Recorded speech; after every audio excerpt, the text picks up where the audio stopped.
अस्सलाम वालेकुम, नमस्कार, सत श्री अकाल एंड गुड इवनिंग। मैं हूं आरज़ू काज़मी और आप देख रहे हैं पॉइंट ऑफ व्यू।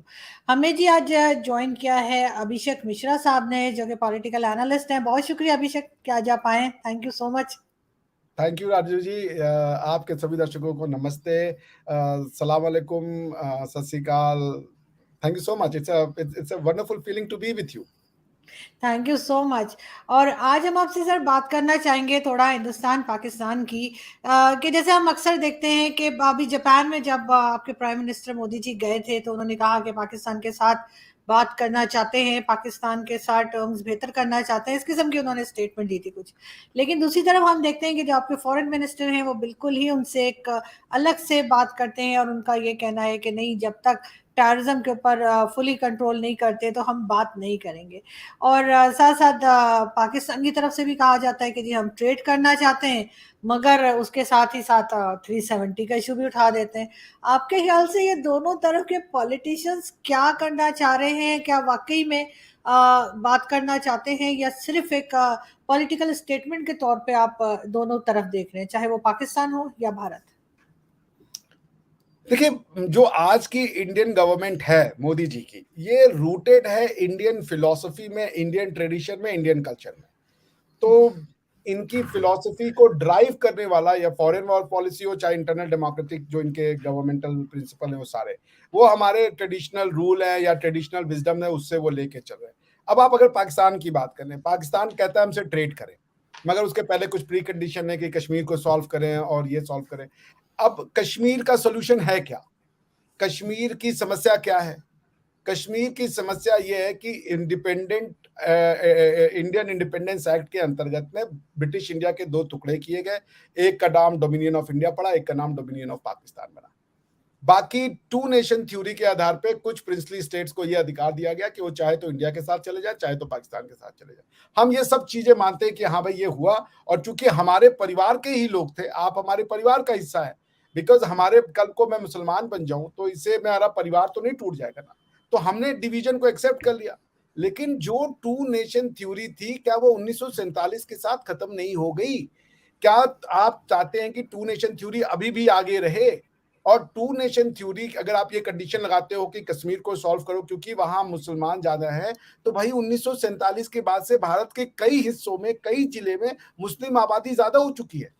तो कल को आप ये कहोगे, अगर हम ये वाली बात मानने लगे कि जहां जहां हिंदुस्तान में मुस्लिम आबादी ज्यादा हो तो वहां पे आप उसको अलग कीजिए। उनके अंदर ये फीलिंग होगी कि भाई यहाँ पे टूट रहा है तो हम भी ले लें। इंडिया वो चीज नहीं कर सकता। 1947 जिंदगी में एक बार होने वाली घटना थी, अब दोबारा नहीं होगी। क्योंकि हमारे ही परिवार वालों ने माना कि हमें अलग घर दे दो, हमने दे दिया उनको अलग घर की। ठीक है भाई, आप खुश रहे जैसे आपको रहना है, लेकिन अब नहीं होगा। अब ट्रेड आप करना चाहते हो, क्यों? क्योंकि आपकी मजबूरी हो। अगर आज पाकिस्तान आरजू जी स्ट्रांग हो जाए, मान लीजिए भारत पाकिस्तान हो जाए और पाकिस्तान भारत हो जाए, यानी कि भारत की आर्थिक दशा वो हो जो आज पाकिस्तान की है, और पाकिस्तान की आर्थिक दशा वो हो जो कि आज हिंदुस्तान की है। पाकिस्तान क्या करेगा? पाकिस्तान एक मिनट नहीं लगाएगा हिंदुस्तान को रन ओवर करने में, क्योंकि इनके लिए, इनके मन में कोई सिंपैथी हिंदुस्तान के लिए नहीं है। ये हिंदुस्तान के ट्रेडिशन को, हिंदुस्तान के कल्चर को, हिंदुस्तान के हिस्ट्री को एक पैसे की वैल्यू नहीं देते। हमारी तो लड़ाई यही है कि हम अपने अपने कल्चर को प्रिजर्व करना चाहते हैं। तो यही बात की जो जो वो कहते हैं एस जयशंकर साहब, उनका फॉरेन पॉलिसी का क्या पर्पज है? उनकी फॉरेन पॉलिसी का पर्पज है इंडिया को प्रोटेक्ट और प्रिजर्व करना। इंडिया को प्रोटेक्ट और प्रिजर्व करने का मतलब सिर्फ इंडियन ट्रेड और इकोनॉमी नहीं है। Indian tradition, Indian heritage, Indian culture, Indian languages, Indian plurality, Indian free society. हम नहीं चाहते कि हमारे यहाँ लड़कियों को कोई ये कहे कि तुम स्कूल मत जाओ। हमारे यहाँ हम नहीं चाहते लड़कियां रात को 5 बजते ही सूरज डूबते अंदर आ जाए। हम चाहते हैं हमारी लड़कियां शाम के 10 बजे, 1 बजे, 2 बजे रात को जहां जाना है, हाफ पैंट में जाना है तो हाफ पैंट में जाए, जैसे जाना है वो जाए, उनको फ्री सोसाइटी हो। हम उस सोसाइटी के वहां के, और एस जयशंकर साहब का ये काम है कि हमारी इस लाइफस्टाइल को प्रोटेक्ट करें दुनिया में जाके। पाकिस्तान से दोस्ती करके आप ये लाइफस्टाइल तो प्रोटेक्ट नहीं कर सकते। पाकिस्तान आपकी इस लाइफस्टाइल को डिस्ट्रॉय करने के लिए तुला पड़ा है, क्योंकि वो इस लाइफस्टाइल को प्रोटेक्ट अपने यहाँ नहीं देखना चाहते। तो इसलिए मेरे ख्याल से मेरा भी यही, अगर मैं भी जयशंकर जी की जगह होता तो मैं तो पाकिस्तान से नहीं ये रहता भाई कि आपकी आज जरूरत, आप करो ट्रेड खोल दो। कल आप ताकतवर हो जाओगे, आप कहोगे ट्रेड बंद करो क्योंकि पहले कश्मीर सॉल्व करो। आप अगर हमारी जगह होते तो आप तो हमारा गला दबा दिए होते कि कश्मीर छोड़ो, फिर हम तुमको कुछ पैसे वैसे देंगे, फिर देखना क्या होता है। तो ये नहीं है ना कि आपकी जरूरत है तो हम करें, हमें तो अपनी लंबी लाइफस्टाइल को प्रोटेक्ट करना है, हजारों लाखों साल की इतिहास है, उसको प्रोटेक्ट और प्रिजर्व करना है। तो मेरे ख्याल से यही है कि पाकिस्तान थोड़ा और सबक सीख ले, देख ले कि चाहते क्या है वो अपने साथ। नहीं, बिल्कुल आप ठीक कह रहे हैं, लेकिन सबसे पहले तो सर जो आप कह रहे थे कि अगर आप मुसलमान हो जाएं तो सर रहने दें, इसलिए कि पहले ही ज़रूरत से ज़्यादा मुसलमान है दुनिया में। और मेरा ख्याल है कि जो वर्ल्ड है उसकी ब्यूटी है ये कि हर रिलीजन के लोग उसमें हों और अपने हिसाब से बिल्कुल अपने कल्चर को लेकर चलें। और बिल्कुल सर हम इस बात से भी मत डरिए कि पाकिस्तान का भी बहुत ताकतवर हो जाएगा और उसके बाद हम कुछ वो गज़वा हिंद या कुछ करने लग जाएंगे, क्योंकि वो जो हमारी हरकतें हैं मुझे लगता नहीं कि हम कुछ कर पाएंगे। लेकिन ये जरूर है सर कि अगर इस वक्त थोड़ा सा हम टेम्परेचर को डाउन करें और ये सोचें, मिच्योर तरीके से सोचें, जंगे भी कर ली, लड़ भी लिया, सब कुछ हो गया, लेकिन ट्रेड जाहिर है इस वक्त पाकिस्तान की जरूरत है, भारत की नहीं। लेकिन अगर आपको लगता है कि ये आपस में बात करके ट्रेड हो या कोई इशू हो उसको सॉल्व कर सकते हैं, या आपको लगता है नहीं, कोई सऊदी अरब या अमेरिका, कोई इनमें से कोई कंट्री जो है वो इंस्ट्रक्शंस देगा पाकिस्तान को या भारत को, तब कुछ हो पाएगा? नहीं नहीं, आपने नहीं, आप समझिए, ये पॉलिटिकल डिस्कोर्स की चीज ही नहीं है। किसी पॉलिटिकल लीडर के पास ये पावर ही नहीं है आपके, ना मिलिट्री ना पॉलिटिकल। समाज आपने ऐसा बनाया हुआ है कि आप भारत के साथ दोस्ती करने जाएंगे, समाज आपको खा जाएगा। आपको अब यूरोप के रास्ते पे जाना होगा, आपको पहले तो अपना कॉन्स्टिट्यूशन ठीक करना होगा। आपके आपके कॉन्स्टिट्यूशन में पॉलिटिकल पावर की जगह इतने ज्यादा पावर सेंटर क्रिएट किए गए हैं कि वो कॉन्स्टिट्यूशन किसी को पूरा पावर नहीं देता। तो अमेरिका के मीडिएशन करने से, चाइना के मीडिएशन करने से क्या हो जाएगा? आप वो सेल आउट कर पाएंगे? ये तो 1971 में डिसाइड हो गया था कि जब हमने 93,000 सोल्जर्स को वापस करा, उसी समय मिसेस गांधी को कह देना चाहिए था कि भाई कश्मीर भूल जाओ, ये सोल्जर उसके बदले में लेके जाओ, मामला खत्म हुआ। लेकिन भुट्टो साहब ने कहा कि नहीं, हम क्या मुंह दिखाएंगे, आप भी डेमोक्रेटिक लीडर है, हम भी डेमोक्रेटिक लीडर है, प्लीज हमें कुछ मौका दीजिए, हम अपने लोगों का जहन बनवाएंगे। वो जहन नहीं बनाया उन्होंने। वो अपनी किताबों में अपने अपने आप से नफरत करने वाली जो चीजें उन्होंने लिखी हुई हैं। और आप तो बहुत आरजू जी, आपको तो मेरा हेड्स ऑफ है कि आप इतनी धड़ल्ले से ये बात कह लेती हैं। मैं और यूट्यूबर के उसमें गया हूं पाकिस्तान के, वो नमस्ते नहीं बोल पाते। और मुझे कुछ ने ऑफलाइन बताया कि उनके परिवार वालों का है कि नमस्ते मत बोलो। ये माइंडसेट है। इस माइंडसेट के साथ क्या दोस्ती की जाए बताइए? वो आपसे, वो देखिए, पाकिस्तान और हिंदुस्तान के मुसलमान की दिक्कत ये है कि उसको इस्लाम का ई नहीं पता है, लेकिन उसको हिंदुइज्म को अपोज करना, वो हर चीज भारतीयों को अपोज करने को वो समझता है ये मेरा रिलीजियस प्रैक्टिस है। आप देखिए, दुनिया में कोई ऐसा मुसलमान नहीं है जो कह रहा है गाय खाने को हमारा राइट है। लेकिन मैंने पाकिस्तान के यूट्यूब पे सुना हुआ है, कई लोग कह रहे हैं वहां पे हिंदुस्तान मुसलमानों को गाय नहीं खाने देना चाहते। अरे भाई, गाय खाने से इस्लाम का क्या लेना देना है यार? ये पहली बार मैं ये बात सुन रहा हूँ। तो पॉइंट ये है ना कि आपके साथ दोस्ती करने का तरीका आपके पॉलिटिकल लीडर नहीं है, आपके आर्मी नहीं है। आपके साथ दोस्ती करने का तरीका है आपकी स्कूल की किताबों में चेंजेस लाई जाए, आपकी पॉलिटिकल फिलॉसफी और हिस्ट्री को चेंज किया जाए और ये बताया जाए कि कॉन्स्टिट्यूशन का निर्माण तब होगा जब आप कुरान में से सारी पॉलिटिकल पावर निकाल के अपने लोगों को दे देंगे और आपका कॉन्स्टिट्यूशन आपके रिलीजियस बुक से एक सुपीरियर डॉक्यूमेंट बनेगा, तब वो कॉन्स्टिट्यूशन कहलाएगा। कॉन्स्टिट्यूशन कोई वही डॉक्यूमेंट हो सकता है जो उस देश का सबसे बड़ा लॉ हो, supreme law of the land. Bharat में यदि कुरान में और वेद में कोई कंट्राडिक्शन हो जाए कि कुरान का, अरे वैदिक प्रोविजन को लागू करना है या कॉन्स्टिट्यूशन ऑफ इंडिया के प्रोविजन को लागू करना है, तो कॉन्स्टिट्यूशन ऑफ इंडिया का प्रोविजन प्रिवेल करेगा वैदिक प्रोविजन पे। जब तक आपके यहाँ पे ये ऐसा कॉन्स्टिट्यूशन का निर्माण आप नहीं करेंगे और आप ये कहेंगे कि हमारा कॉन्स्टिट्यूशन बेसिकली कुरान और होली कुरान और सुन्ना है, तब तक आप पॉलिटिकल पावर का निर्माण नहीं कर पाएंगे। तब तक आपके लोग आपके पॉलिटिकल पावर लीडर्स को सिर्फ और सिर्फ गालियां देंगे और उनको तुच्छ समझेंगे, क्योंकि उनको ये पता है कि उनके उनके डे टू डे राइट का, डे टू डे प्रॉब्लम का सोल्यूशन किसी पॉलिटिशियंस के पास नहीं है, बल्कि किसी मौलाना और मुफ्ती के पास है। वहां उसको ज्यादा रेमेडी मिल जाएगी, वो किसी पॉलिटिशियन के पास जाएगा, उसका कोई काम नहीं होगा। सो इसलिए आपके साथ हमारी दोस्ती का रास्ता किसी अमेरिका, चाइना उससे नहीं जाता। क्योंकि जहन साजी आपको करनी है। This is a matter of making brain, human brain. आपको ये बताना होगा अपने लोगों को कि आप मुगलों से प्रभावित हो तो जरा आज के मुगल को देख लो, जरा उज्बेकिस्तान का कॉन्स्टिट्यूशन पढ़ लो, जरा कजाकिस्तान का कॉन्स्टिट्यूशन पढ़ लो, तुर्की का कॉन्स्टिट्यूशन पढ़ लो। कजाकिस्तान कहते हैं कि हमारी नोमैडिक लैंड है, हम नोमैड लोग थे, हमने बाद में इस्लाम किया, हमारे यहाँ पे 70 या 80% लोग इस्लाम को मानते हैं, बट कजाकिस्तान इस्लामिक लैंड नहीं है, उज्बेकिस्तान इस्लामिक लैंड नहीं है। ये आपके लोगों को कहने में क्या दिक्कत है कि भाई हमारे यहाँ 90% 95% लोग इस्लाम को मानते हैं, बट पाकिस्तान इस्लामिक लैंड नहीं है। ये जब तक नहीं कहेंगे तब तक आपके लोग हिंदुस्तान को अच्छी नजर से नहीं देखेंगे। वो चिढ़ेंगे कि यार ये गंदे लोग हैं, ये ऐसे काम करते हैं, ये मूर्ति पूजते हैं, ये ऐसा करते हैं, इनकी तो लाइफ ही खराब है। 90% लोग आपके यहाँ ये सोचते हैं। आप तो एक्सेप्शन है भाई, आपको तो हेड्स ऑफ है कि आप इतनी इवोल्व हो गई, इतना सोच पा रही हैं। मतलब हम लोग तो आपको सुनते हैं तो इतनी रिस्पेक्ट आती है कि क्या बोले आपको। Thank you so much sir. लेकिन सर वैसे ये है कि पाकिस्तान वो इस्लामिक कंट्री है जहाँ पे इस्लाम हर वक्त खतरे में रहता है, हर बात के बाद कह दिया जाता है कि इस्लाम खतरे में है। लेकिन अब अगर हम सिर्फ पाकिस्तान की बात करें, हिंदुस्तान को हम अगर साइड पे कर दें और हम सिर्फ पाकिस्तान की बात करें, इस वक्त जो सिचुएशन पाकिस्तान में चल रही है, जिस तरह से आर्मी के ऊपर अटैक किया गया, उसके बाद इमरान खान को आपने देखा कि उन्होंने बात की, फिर उसके बाद उनकी पार्टी बिल्कुल खत्म होने के ऊपर आ गई है। तो ये सिचुएशन आपके ख्याल से क्यों बनी, और क्या इसमें ज्यादा कोई फायदा होगा कि आर्मी को अगर साइडलाइन कर दिया जाएगा, जो कि हो नहीं पा रहा। लेकिन भारत, इमरान खान ने कोशिश की थी, लेकिन इमरान खान तो खुद भी आर्मी की ही प्रोडक्ट है, और अब वो सिर्फ यही कह रहे थे कि उनको प्राइम मिनिस्टर बना दिया जाए, जो नहीं हुआ। लेकिन आपको लगता है कि कभी भी पाकिस्तान में ऐसा हो पाएगा कि डेमोक्रेटिक गवर्नमेंट जो है उसके पास पूरी पावर हो, और आर्मी सिर्फ जो उसका काम है कि बॉर्डर पे खड़े रहना या हिफाजत करना, क्या वो उधर तक कभी अपने आप को कर पाएगी? अर्जुन जी, डेमोक्रेसी जो आप जिसको डेमोक्रेसी कहती हैं, जो वेस्टर्न फॉर्म ऑफ डेमोक्रेसी की आप बात कर रही हैं, वो वेस्ट में आने से पहले कुछ प्रोसीजर के थ्रू गुजरा।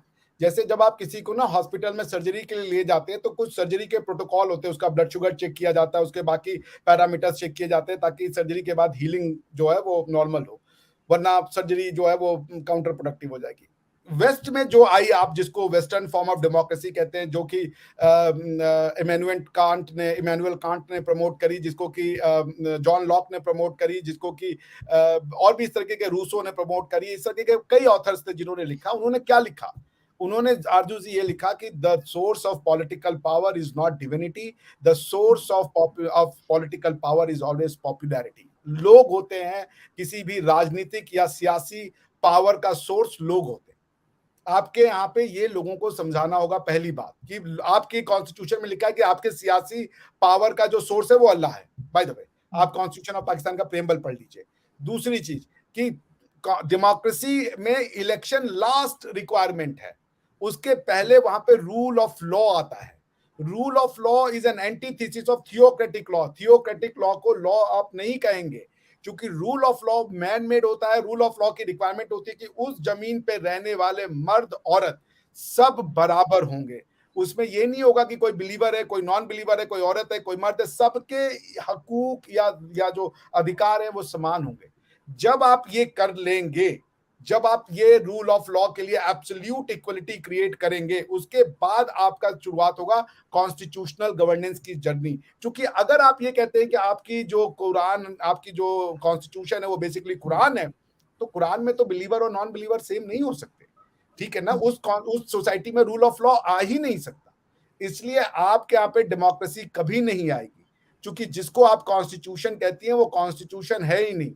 वो कोई एक नॉर्मल सी स्टैट्यूट बुक है, जो कुरान की तफसीर कह लें उसको, और इससे ज्यादा उसकी कोई वैल्यू नहीं है। आपको पहले सेक्युलराइजेशन से गुजरना पड़ेगा। सेक्युलराइजेशन में आपके दर्शकों के लिए समझा देता हूं, सेक्युलराइजेशन का मतलब रिलीजियस न्यूट्रलिटी नहीं होता है।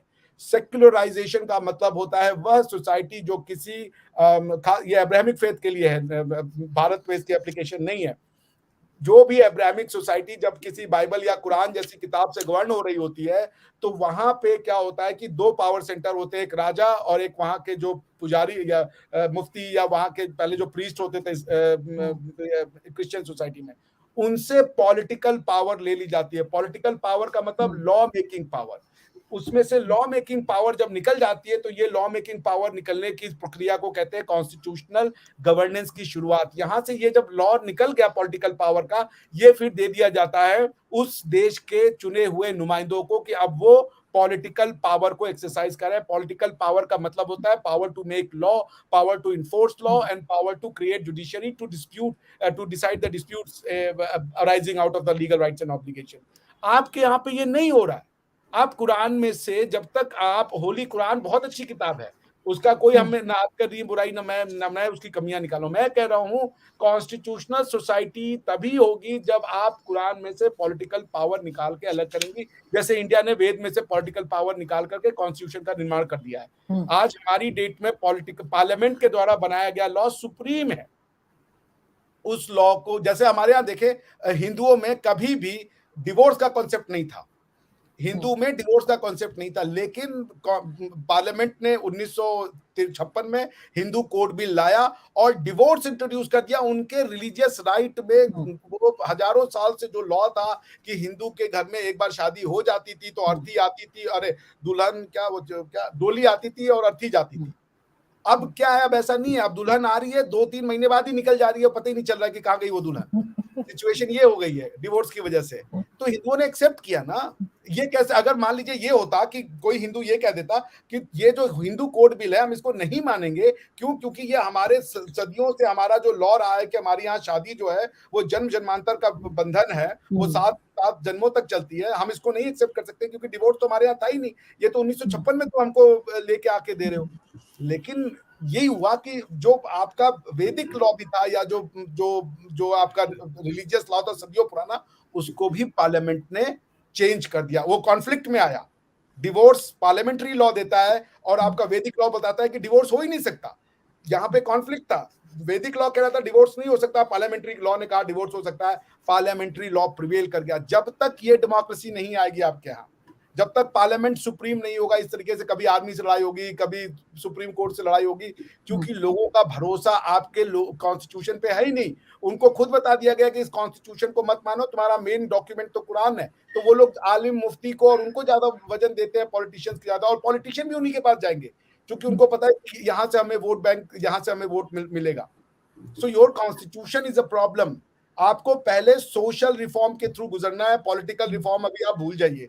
जब तक सोशल रिफॉर्म नहीं आएगा जो यूरोप ने किया है, जब तक आपके यहाँ पे कोई इमैनुअल कांट नहीं पैदा होगा, जॉन लॉक नहीं पैदा होगा, तब तक आप क्या, ये लड़ाई कभी सुप्रीम कोर्ट की होगी, कभी हाई कोर्ट, कभी आदमी से होगी, कभी पॉलिटिशियन से होगी, कभी किसी से होगी। ये चलती रहेगी खाना जंगी, because no one knows who is supreme. बिल्कुल ऐसा ही है। लेकिन सर आपने जैसे बात की, आपके यहाँ तो खैर वो ट्रिपल तलाक वाला भी एक इशू आया था जिसको कि गवर्नमेंट ने फिर हैंडल किया। लेकिन आपके यहाँ वो जो 7 जन्म वाला है, मेरे एक दोस्त हैं इंडिया से, उनका अपनी बीवी से अक्सर झगड़ा रहता है, तो मैं उससे कह रही थी, मैंने कहा दुआ करो तुम्हारा 7वां जन्म हो, अगर कहीं पहला हुआ तो आगे 6 जन्म और यही मिलने वाली है। तो वो मैं कह रही थी उस चीज को भी। लेकिन इस्लाम में सर सबसे बड़ा प्रॉब्लम यही है कि किसी भी चीज को ये जो है चेंज करने के लिए या मॉडर्नाइज करने के लिए उसको तैयार नहीं होते, और अगर कोई ऐसा कोशिश करे तो और उस बेचारे को लेने के देने पड़ जाते हैं। तो इसलिए ये चीज, अगर जैसे आपके यहाँ बहुत सी चीजें, पहले सती की रस्म थी वो खत्म हुई, और कई चीजें ऐसी हैं जो होती हैं, लेकिन पता नहीं हमारे यहाँ ये क्या इन्होंने बना के रखा है कि बिल्कुल किसी चीज को भी जो है वो चेंज करने का अगर नाम भी लिया जाए तो शुरू हो जाते हैं, सारे पीछे पड़ जाते हैं। लेकिन फिर सर लास्ट में मैं यही पूछना चाहूंगी कि पब्लिक क्या सोचती है, जो आपकी आम पब्लिक है, क्या वो भी यही चाहते हैं कि पाकिस्तान के साथ बात ना की जाए? हमारे यहाँ खैर ऐसा नहीं है कि सब लोग यही चाहते हैं कि भारत से बात ना हो या भारत के लिए नफरत है। डिफरेंट लोगों के अपने अपने ओपिनियन है, लेकिन फिर भी 50% लोग जो हैं अब तो तारीफ करना शुरू हो गए इंडियन गवर्नमेंट की, जब से उन्होंने देखा है कि जिस तरह से इस वक्त जो आपकी गवर्नमेंट मौजूद है उसमें खैर पूरी टीम का रोल होता है, सिर्फ प्राइम मिनिस्टर का नहीं होता। लेकिन बहरहाल इनको नाम क्योंकि 2-4 लोगों के ही आते हैं, तो वो फिर मोदी जी को सारा क्रेडिट चला जाता है, उनकी टीम का नाम जो है वो इतना ज्यादा लोगों को नहीं आता। मगर फिर भी तारीफ हो रही है, कहा जा रहा है कि उन्होंने अपनी इकोनॉमी को जो है वो अच्छा किया, स्ट्रॉन्ग किया है, फॉरेन पॉलिसी इंडिपेंडेंट हुई है। हमारा तभी भी हाल है कि अगर आर्मी चीफ लगाना होता है तो अमेरिका से जाके पूछते हैं कि जी इनमें से किसको बनाना है। ये एक ओपन सीक्रेट है पाकिस्तान का। तो आपके ख्याल से जो हिंदुस्तान में पब्लिक है वो क्या सोचती है? देखिए, पब्लिक की 2 सोच है। जो हिंदुस्तान की पब्लिक है वो सारी दुनिया को अपना घर मानती है, इसलिए दुनिया में भाई देखिए, आप जब आप कह रही हैं ना कि कुरान में कुछ चीज़ चेंज करना बहुत मुश्किल हो जाता है, आप जो बिहेव करती हैं, आपका मॉरल कंपास वहीं से आता है, आप इंसान का ज़हन वहीं से बनाती है। भारत का मॉरल कंपास, भारत का आदमी कभी टू नेशन थ्योरी में विश्वास नहीं करेगा, क्योंकि भारत का जो आदमी है वो तो ये कहता है कि मेरा तेरा करने वाले छोटे लोग होते हैं, जो बड़े हृदय के लोग होते हैं वो समस्त दुनिया को अपना घर मानते हैं। तो हमारे घर में कोई कौन धर्म मान रहा है, कौन क्या रिलीजन मान रहा है, कौन भगवान को मान रहा है, कौन अल्लाह को मान रहा है, कौन नहीं मान रहा है, कौन अतीस्ट है, इससे लोगों को मतलब नहीं है, क्योंकि सब हमारे हैं, कोई हमारे से बाहर नहीं है। तो उस फिलॉसफी से तो लोग पाकिस्तान को अपना समझते हैं। मैं वसीम अकरम का बहुत बड़ा फैन हूं भाई, उनके जैसा स्विंग बॉलर आज तक आया ही नहीं। और ये हम फैन, हम इसलिए नहीं कर भाई वो मुसलमान है इसलिए। पॉइंट ये हो जा रहा है कि लेकिन जो आज भारत का पिछले 500 साल से, आई एम सॉरी टू से बट मैं इसको अनइक्विवोकली कहूंगा कि भारत में आकर के इस्लाम जब से आया, भारत को बहुत सी चोटें मिली हैं, बहुत सी चोटें मिली हैं। हमें मारा गया, काटा गया, हमारी बिलीफ सिस्टम को, हमारे मंदिरों को तोड़ा गया, और फिर हमारी स्कूल की किताबों में उसको ग्लोरीफाई करना शुरू कर दिया, उनके रूलर्स को ग्लोरीफाई करना शुरू कर दिया। परसिक्यूटेड कम्युनिटी को उन्होंने मेजॉरिटेरियन वो बता दिया कि ये मेजॉरिटेरियन वो है, एक तरीके का डेमोक्रेसी टायरनी है। तो ये जो कम्युनिटी है ना भारत, उसने देखिए, भारत की एक खास बात जानिए कि अगर लोग ये कहते हैं कि इस्लाम से ये इसलिए नाराज हैं क्योंकि इस्लाम जो कहता है कि मूर्ति पूजा मत करो, मूर्ति पूजा मत करो कहने वाले तो यहूदी थे। यहूदी को जब सबने मारा, यहूदी को उन लोगों ने मारा जो लोग ये मानते थे कि भाई एक गॉड है और मूर्ति पूजा नहीं करना चाहिए, ये बताने वाले भी यहूदी थे। लेकिन उनकी सबसे ज्यादा प्रोसिक्यूशन किया इन्हीं लोगों ने, इन्हीं के मानने वाले लोगों ने, यानी क्रिश्चियंस ने और जूस ने। यहूदियों को किसी ने यदि संरक्षण दिया, जबकि यहूदी हमारी लाइफस्टाइल को कहते थे ये तो पेगन है, ये तो मूर्ति पूजा करने वाले लोग हैं, ये बहु ईश्वरवाद में मानने वाले हैं जिसे आप पॉलीथीस्ट कहती हैं, ये लोग गलत हैं। उन्होंने यहूदियों को संरक्षण दिया, एक यहूदी को नहीं माना, डिस्पाइट कि वो हमारी जीवन शैली को गलत बताते थे। ये है भारत। भारत को मुसलमान से या इस्लाम से उतनी प्रॉब्लम नहीं है आज की डेट में, क्योंकि अरेबिया का इस्लाम तो अबू धाबी में मंदिर खोल रहा है। हिंदुस्तान की समस्या ये है कि ये जो हिंदुस्तान के जो बेचारे मुस्लिम हैं, उनको हिंदुस्तानी मुस्लिम होने का मतलब सिखाया गया है कि तुम एंटी हिंदू हो, जो हिंदू कहता है वो तुम मत करो। अच्छा, मैं ये बताऊं कि मैं जब ना दुनिया घूमने का मुझे मौका मिला, मैं बहुत कुछ सीखा। मैं तुर्क में गया, मैं कजाकिस्तान गया, मैं टर्की गया, मैं पैलेस्टाइन गया, इजराइल गया। मैंने ये कहीं नहीं देखा है जो मैंने हिंदुस्तान में देखा है। मैंने कभी किसी सेंट्रल एशियन को ये कहते नहीं सुना कि हमारे पूर्वज घटिया लोग थे, या वो तो क्या नाम है, वो तो नोमैड थे तो हम लोग उनको पसंद नहीं करते।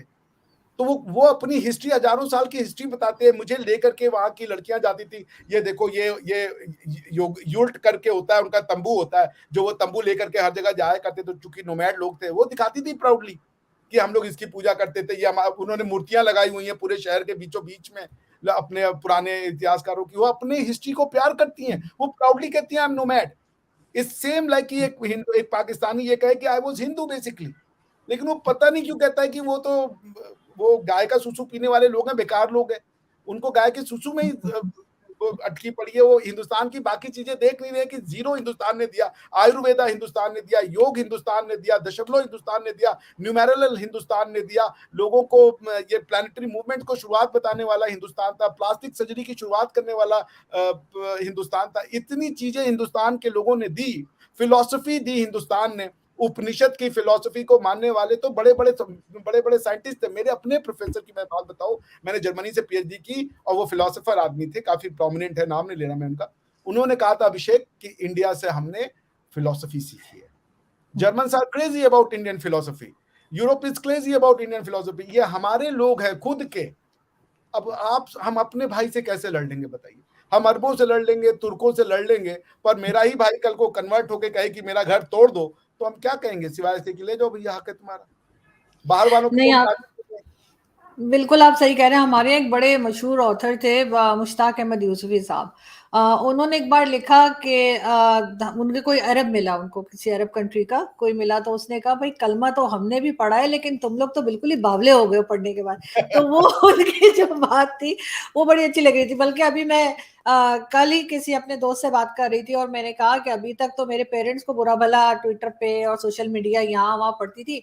मैंने कहा वो मेरी ट्वीट जो थी वो वाट लगा दी दादाजी के बाद। मैंने कहा मेरे दादाजी को भी अब लोग बुरा भला कह रहे, तो मैंने कहा मेरे फादर के साथ वो बैठे होंगे और कह रहे होंगे कि भाई तुम्हारी बेटी ने तो मुझे भी गालियां पड़वा दी, तो वो अब उनको उनकी भी सही खातिर हो रही होती है, लोग पता नहीं क्या कुछ लिखते हैं। लेकिन ये शायद हम लोगों का माइंडसेट ऐसा है, हम किसी दूसरे की बात को ना सुनना चाहते हैं और ना हमारे अंदर टॉलरेंस रह गया है कि उसको बर्दाश्त कर सकें, जो कि होना चाहिए। और जब तक ये टॉलरेंस नहीं आएगी, जब तक हम इसी तरह की हरकतें करते रहेंगे जो अभी कर रहे हैं, कि एक दूसरे के रिलीजन के ऊपर बात करना, एक दूसरे की हर चीज के ऊपर एतराज करना, तो वो खासतौर पे पाकिस्तान में ये चीज बहुत ज्यादा बढ़ चुकी है। बहुत शुक्रिया अभिषेक कि आज आपने ज्वाइन किया। आई होप कि जल्दी आपसे फिर मुलाकात होगी। Thank you. Thank you so much, thank you so much Aju ji, thank it's you. A pleasure. Thank you sir.